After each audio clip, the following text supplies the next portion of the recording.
Salam rahayu, salam sejahtera, salam budaya. Assalamualaikum. Halo dulur, mudah-mudahan sehat selalu nggih, lancar selalu rezekinya dan selalu dalam perlindungan Tuhan Yang Maha Esa. Amin. Dulur, tayang kali ini saya akan membahas alasan kenapa panjenengan dibicarakan banyak orang di belakang panjenengan. Mungkin panjenengan bertanya-tanya nih, kenapa ya kok aku jadi topik pembicaraan keburukanku di belakang? Monggo disimak dulur, setelah ini panjenengan bisa mengambil sikap untuk menanggulangi ini. Wilujeng rahayu, sugeng midhangetaken.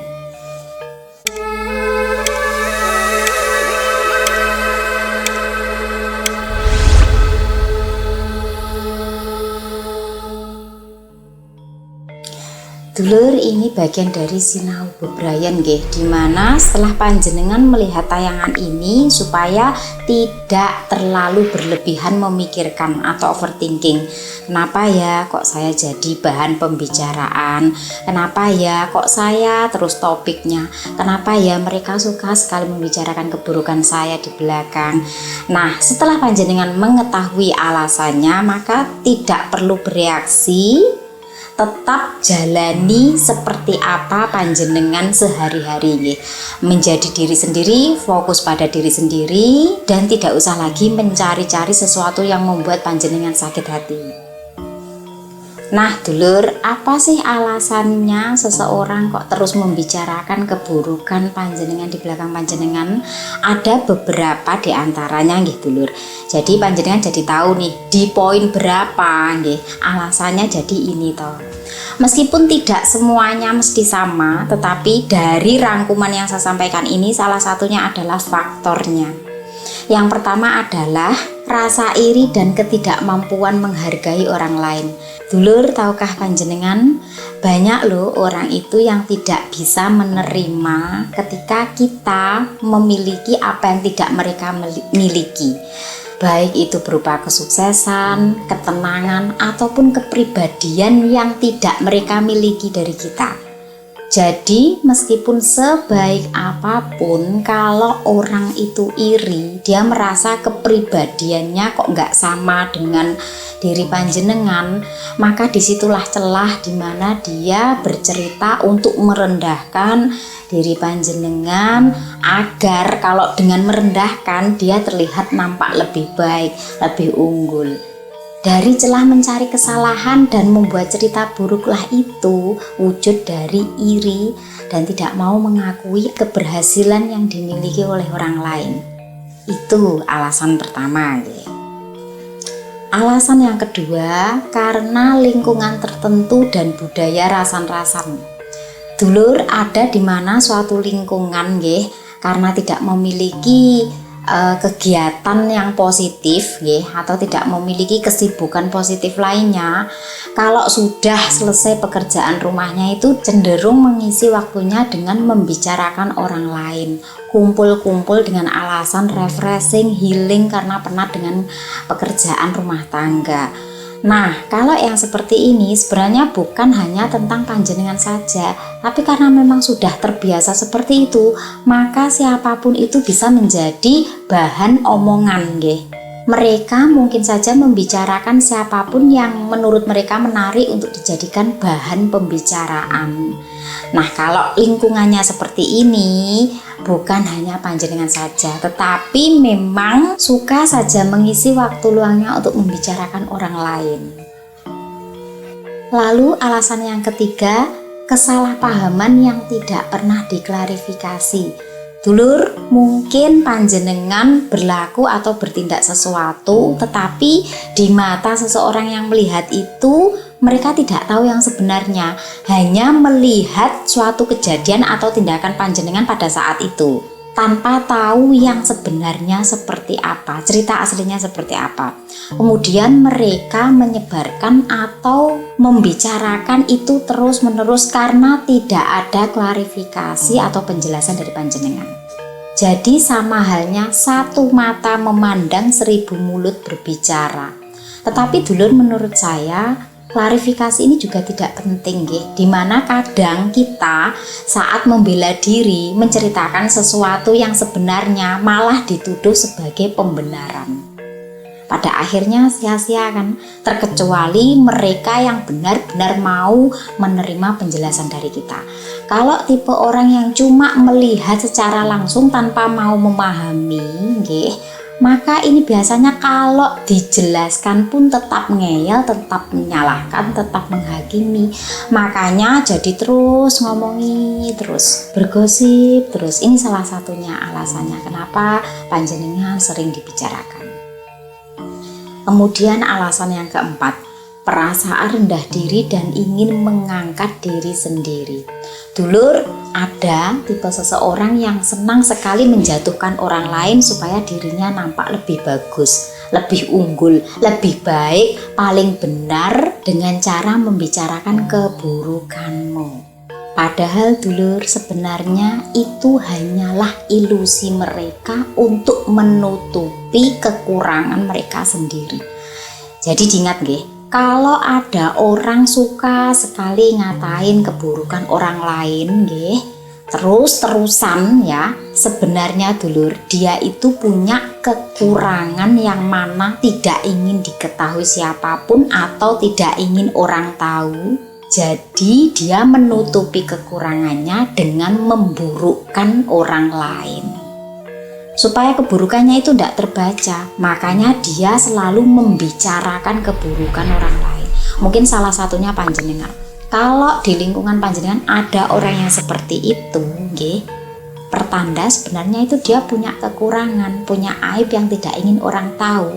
Padahal itu hanya ilusinya. Tapi sayangnya orang yang demikian itu malah justru banyak yang percaya. Justru kalau orang diam itu loh malah tidak dipercaya. Kenapa? Karena masyarakat itu pada dasarnya suka dengan hal-hal tentang orang lain. Jadi kalau membahas orang lain, nggih, personal orang lain itu seneng sekali agar dia tahu, oh jeleknya dia seperti ini, berarti aku lebih baik dong. Biasanya kebanyakan seperti itu. Panjenengan nek mboten percaya bisa tanyakan hal ini pada psikologis. Lalu alasan yang kelima, rasa dendam atau ketidaksukaan pribadi. Dulur, mungkin ada beberapa orang yang memiliki pengalaman pribadi dengan Anda di mana dia merasa sakit hati, cemburu atau tidak cocok dengan karakter panjenengan nggih. Nah, kalau seseorang tersebut tidak bisa menghadapinya dengan dewasa, maka jalan yang ditempuh adalah dengan membicarakan keburukan panjenengan. Apakah ada yang seperti itu? Banyak dulur, hanya karena ketidakcocokan karakter, tidak menyukai karakter pada diri seseorang yang menurutnya itu tidak sesuai dengan angan-angannya. Nah, itu menceritakan orang itu frontal, orang itu busuk sekali, orang itu cuma halus di depan tetapi sebenarnya dia itu jelek sekali dan lain sebagainya, tanpa dia mengetahui siapa panjenengan sebenarnya, hanya melihat sekilas saja dan tidak memiliki kemampuan untuk membaca aura sekalipun, tidak bisa merasakan vibrasi apapun, tapi dia itu hanya karena ketidakcocokan karakter saja loh ya, atau rasa cemburu, itu dia memilih membicarakan panjenengan di belakang. Seharusnya kalau orang yang memiliki sikap dewasa bisa menghadapinya, tidak demikian. Keberagaman karakter sepanjang itu tidak merugikan siapapun, tidak berdampak pada siapapun dari karakter yang dimilikinya, seharusnya tidak peduli dengan hal itu, karena setiap orang itu memiliki keunikan masing-masing. Jadi jangan hanya karena berbeda kemudian memilih membicarakan keburukannya, padahal belum tentu buruk. Kemudian alasan yang keenam, pengaruh kelompok dan tekanan sosial. Dulur, mungkin ya ada beberapa orang yang sebenarnya itu tidak punya masalah pribadi dengan panjenengan, juga tidak ingin membicarakan panjenengan, tetapi karena tekanan dari kelompoknya yang membicarakan panjenengan jadi ikut-ikutan. Yang mana sebenarnya tidak ada permasalahan personal pada panjenengan. Itu loh dulur, kelompok itu sangat berpengaruh. Kalau di kelompok tersebut suka sekali mencari-cari kesalahan orang lain, suka sekali membicarakan orang lain secara personal, mau tidak mau ya pasti jadi ikut-ikutan. Karena itu tadi tekanan sosial dan juga pengaruh arusnya. Maka kalau panjenengan ikut dalam suatu kelompok dan kelompok itu seperti itu, lebih baik cabut diri. Kenapa? Ngeman dulur, panjenengan gak duwe dosa ning wong liya karena ikut-ikutan malih kecipratan, melok nanggung karmane. Karena apa ya? Karena ikut-ikutan tadi nek gak ikut-ikut kadang gak dibolo genti gitu kan. Nah, makanya lebih baik panjenengan kalau mencari perkumpulan itu perkumpulan yang tidak membeda-bedakan orang lain. Dan alasan yang ketujuh itu adalah ketidakmampuan fokus pada diri sendiri. Dulur, orang yang terlalu sibuk suka ngurusin orang lain, membicarakan orang lain terus menerus, biasanya itu karena mereka tidak memiliki sesuatu yang berharga dari dirinya, tidak memiliki hal yang berarti bagi hidupnya. Hiburannya itu ya membicarakan orang lain itu. Hidupnya terasa hampa dan kosong kalau belum tahu tentang keburukan orang lain. Kalau belum menguliti orang lain itu rasanya kurang puas, tidak bisa tidur nyenyak. Jadi makanan sehari-harinya harus mengkonsumsi tentang keburukan orang lain, menceritakan keburukan orang lain. Menceritakan keburukan orang lain ini sing piye to? Sing nyebut personal yang mana tidak ada hubungannya sebenarnya dengan dirinya, tetapi dia itu suka sekali ngomong nyebut orang tersebut. Terus contohnya ini contoh lagi, saya tidak kenal salah satu dari panjenengan, tapi panjenengan ini sewenang sekali nyerang saya, sewenang sekali berkomentar hal buruk tentang saya, padahal tidak saling mengenal. Padahal saya juga tidak ada efeknya juga ya kalau digituin. Tetapi memang hiburannya suka menjelekkan, jadi puas gitu rasanya kalau sudah merasa bisa menjatuhkan saya. Apalagi berusaha untuk mengajak yang lainnya supaya ikut-ikutan berkomentar buruk. Tahu nggak apa alasannya? Karena dia itu tidak bisa fokus pada dirinya sendiri. Makanya fokusnya itu ke saya. Orang kalau bisa fokus pada dirinya sendiri, ketika melihat atau mendengar apapun itu bisa loh mengembalikan pada dirinya sendiri. Oh gitu ya, berarti aku jangan seperti itu. Berarti selama ini aku keliru. Tetapi bagi orang yang tidak bisa bersikap dewasa, melihat apapun tanpa menyinggungnya itu merasa tersinggung sendiri. Pada akhirnya menyerang secara personal. Dengan cara apa? Dengan menjelekkan. Nah, kemudian kalau panjenengan merasa nama panjenengan diburukkan, nggih, lalu apa yang harus dilakukan? Bagaimana cara menghadapi? Yang pertama, dulur, tetap tenang. Dulur, panjenengan jangan termakan emosi ya, membalas apa yang dia lakukan, karena itu sebenarnya mereka itu mancing supaya panjenengan bereaksi. Nah, reaksi panjenengan ini bisa dibaca sebagai emosi, dan emosi panjenengan ini adalah makanan kepuasan bagi dia, kepuasan dari ego dia, supaya panjenengan terlihat buruknya dengan cara mancing emosi panjenengan. Maka ketika hatimu berkecamuk nggih dulur, mendengar banyak orang yang menceritakan keburukan panjenengan, tetaplah berusaha tenang di hadapan mereka. Karena dengan tidak bereaksi, dengan ketenangan panjenengan, itu akan membuat mereka gregeten dewi. Kenapa? Karena egonya tidak mendapatkan makanan.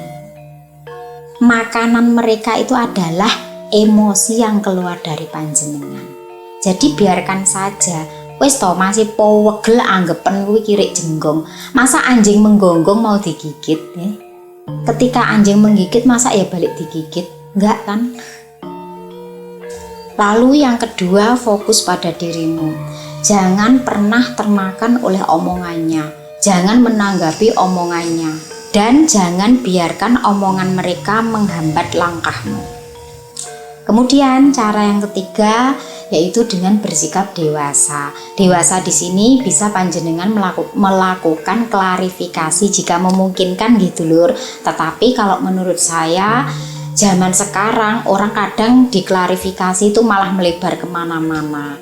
Poinnya A jadi B sampai Z nih. Daripada membuang waktu dan energi, lebih baik biarkan saja. Hadapi dengan cara dewasa adalah anggap mereka itu adalah ujian bagi kita, toh nanti waktu yang akan menunjukkan sendiri kok siapa kita.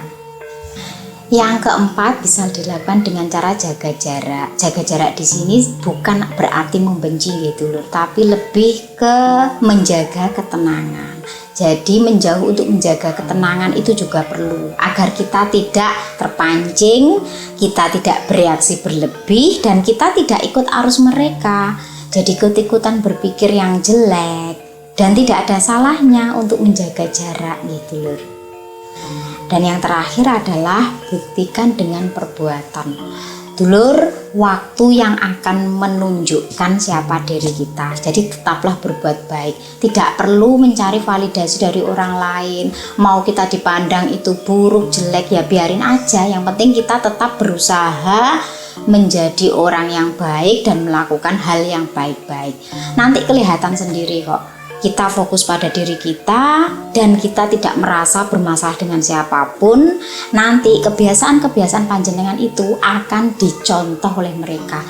Kayak lo uripe tenang, mbok diomongni kaya apa panggah, tenang, adem ayem. Sedangkan mereka yang suka membicarakan itu nanti akan terlihat sendiri kok, skandal-skandalnya akan terungkap sendiri. Pada akhirnya yang bisa mengambil pelajaran dan hikmahnya nanti akan mengikuti cara panjenengan. Hidup panjenengan tenang, adem ayem. Sikap-sikap panjenengan ini akan dicontoh oleh mereka tanpa panjenengan menjelaskan apapun.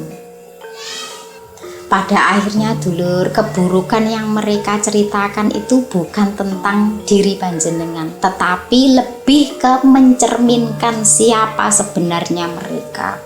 Jangan biarkan perkataan mereka menguasai pikiran dan perasaan. Karena pada akhirnya yang berbicara itu adalah perbuatan, bukan gosip. Saya Fitri Ika, salam rahayu.